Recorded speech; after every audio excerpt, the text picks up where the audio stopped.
Do you know that your self-worth is not based on people's opinions of you? Do you know that your self-worth is not based on, what you do or how perfectly you do something or, what achievements you have? Today, I hesitate because today I'd like to have a chat with you about how to be okay with people not liking you, how to be okay with people with the perceived fear that maybe people are not going to like you, they're not going to like how you present. Now recently, I actually had this happen to me. I had a very painful experience where someone actually told me that they didn't like me. And in true Connie fashion, I went to the dartboard, I went onto the internet, grabbed my journal, and I went around doing some research into, what actually happens to us when we experience rejection and how to get over it and what happens to the body. So that's what's in store for you in this video. I thought I would share with you. So grab your coffee if you have one, grab your notebook, and let's get started. So we all know that rejection is inevitable. And I think this is the first tip for us, is to really understand that it won't be the first time and it won't be the last time. And as with everything, we are using rejection as our daily spiritual practice, and we're using it as an opportunity to connect with ourselves more deeply and how we can be more authentically ourselves. But let's break it down. Now, when we get rejected, as you know, the psychology of rejection really is quite painful, because if you were rejected, evolutionary speaking, if you were kicked out of the tribe, that would have been a life or death situation. So what has happened as a consequence, if you believe in evolutional psychology, is that our brains have actually developed an adaptive mechanism. And that adaptive mechanism is there to help us to not get kicked out of the tribe, because we want to, of course, survive. Now, what's interesting, and I'm going to delve deeper into this in the Charisma Challenge. So, as always, comment with the word charisma if you want to find out more about our Charisma Challenge. But when we get rejected, there's an actual neurological response that takes place. Now, not to get too bogged down by it, we'll go more deeply into this in the training program, but when we get rejected, the brain releases the same painkiller as it does when we experience physical pain. Now, the reason for that is that rejection is processed in the brain in the same place as physical pain, which is why the neurological response, the physical sensation that we feel, is the same. So it's actual physical response of pain, and that's what we on the one side don't want to experience. That's what we try and push away from, which is why we have that perceived fear of being rejected, because we know that feeling. And the feeling is actual heartbreak. Okay, our heart experiences pain. We actually experience that rejection as a form of grief. Now, the brain, just to give you a little bit of an introduction, so the brain painkiller basically releases an opioid to prevent us from experiencing pain. And a lot of people have, like with all hormones, different levels of opioids that are released into the brain, which is why some people, some psychologists believe, which is why some people have more of a resilience. And that's what I really want us to focus on in this 5-day challenge coming up, is how we can build up that resilience. Because resilience really is the key. And there's a couple of things that we're going to look at. But we experience this opioid release, and two things happen within the brain. Now, opioid is going to trigger two parts of the brain. It's going to trigger the amygdala. Now, the amygdala is going to process the strength of the emotion. So how strong is it? Is it quite severe? Is it quite painful? Or is it not that painful? The amygdala is going to process that. and the pregeneal cingulate cortex. Sorry, my scientist, if I pronounce that incorrectly. But what that's going to do is it's going to determine the mood change of the event. So depending on how severe the emotion is going to be, the brain is going to determine what your mood is going to be and how it's going to change. Now, the reason I share that with you is, one, I love biology. My students do not, but I love it.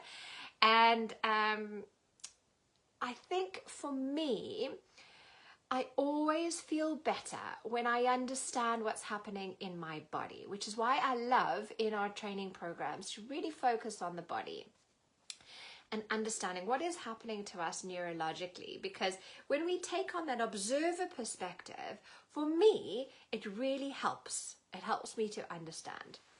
So that's what's happening in the physical body. Okay, so we get that. Now, emotionally, what's happening is when you are rejected, the process is very similar to grief. Now, what is that grief? Grief is a loss of a perceived outcome that you were hoping to happen, a loss of a reality. So it's basically a perceived idea that you had about yourself or your future that has now been changed. And that causes heartbreak because it's a change that we didn't want. Remember, we want the familiar. We don't like the unfamiliar. It is painful to us. So it's interesting because, heartbreak, the question to you is, when your heart is breaking, ask yourself, what is the change that you didn't want? Maybe you have this idea of who you'd like to be, the person you'd like to be with, who you want to be as a presenter. And if it doesn't work out the way that we hope it will, or we want it to, it causes heartbreak. And in our Charisma Challenge, I'm going to take you through the process of grief that actually takes place. So in the comment below, jot down the word charisma if you want to find out more about what that process of grief actually looks like, and we'll delve deeper into it. But how do we be okay? And doing research, there's a lot of research that talks about how to stop caring what people think about you. And I just there was something about that word stop caring. I just couldn't land on it. And I saw an article that spoke about, being okay with rejection. And I thought, yes, that's it. So how do we be okay with rejection? And there are three steps that I'd like us to look at in this Charisma Challenge coming up. The first step is, like I said, accept that grief is going to happen, accept that hurt is going to happen, and to lean into that hurt. Now, remember, fight, flight, or fight. We want to sometimes push away from that hurt. It is painful, so we want to avoid it at all costs. Of course, we want to avoid it. But we want to lean into it, and we want to understand, where does that pain come from? Why is it painful? What is that trauma that has come up? Because when we experience that grief, remember, it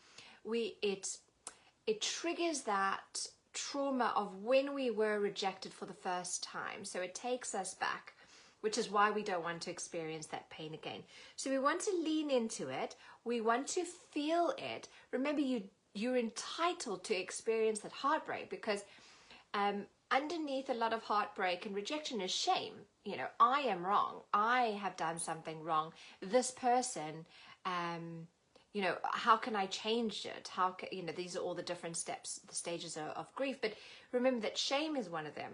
But it's about, we don't have to be ashamed. You are entitled to experience the pain. So we're shifting our mindset around the experience of pain. It's not easy, right? And it's so painful, but we need to lean into it. And the moment we lean into it and we understand where that pain comes from, which is why, you know, charisma, in the comments below, I want to work with you guys on this in this charisma challenge, is really looking at what is the root pain so that we can heal that.